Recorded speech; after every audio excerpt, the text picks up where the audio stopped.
ఈరోజు ఒక అందమైన కథ చెబుతుంది.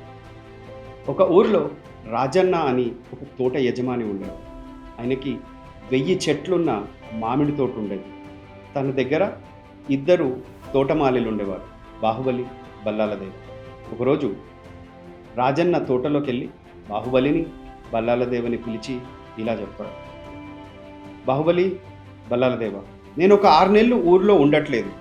6 నెలల తర్వాత తిరిగి వస్తాను.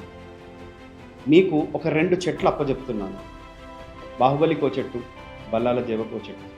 వాళ్ళిద్దరికీ చెప్పాడు, నేను 6 నెలల తర్వాత ఈ తోటకి తిరిగి వచ్చేసరికి, ఈ ఊరికి మరలా వచ్చేసరికి ఏ చెట్టు అయితే చాలా అందంగా బాగుంటుందో వాళ్ళకి 1000 మామిడి చెట్లున్న తోటని రాసిచ్చి నేను ఈ ఊరిలోంచి వెళ్ళిపోతున్నాను అని చెప్తాడు.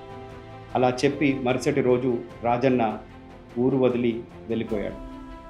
మొదటి రోజు బాహుబలి, బల్లాలదేవ ఒక బకెట్లో నీళ్లు తీసుకొని వచ్చి చెట్టు దగ్గర నిలబడ్డారు. బాహుబలి వెంటనే ఆ బకెట్లో ఉన్న నీళ్ళని పైకి తీసుకెళ్ళి ప్రతి కొమ్మని, ప్రతి ఆకుని చాలా జాగ్రత్తగా చూసుకుంటూ, నీళ్ళు పోస్తూ, అందంగా తుడుస్తూ దాన్ని మెరిసేలా చేస్తున్నాడు. బల్లాలదేవ మాత్రం ఆ బకెట్ నీళ్లు తీసుకొని చెట్టు దగ్గర నిలబడి పైకి ఒకసారి చూశాడు. ఏమనిపించిందో తెలీదు, ఆ నీళ్లు కిందే పారేసి అలాగే పడుకున్నాడు.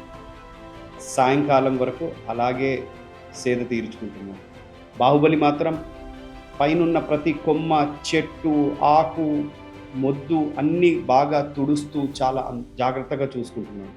ఇలా ఒక వారం అయింది. వారం తర్వాత కూడా మళ్ళీ అదే జరిగింది.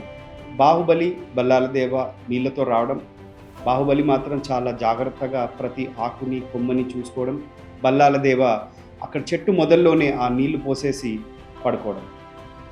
ఇలా గడిచింది. 5 నెలలు గడిచింది.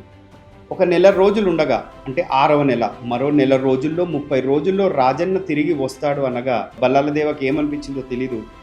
ఆ నెల రోజులు మాత్రం రోజు బాహుబలితో పాటు ఆ బకెట్ నీళ్ళని తీసుకొని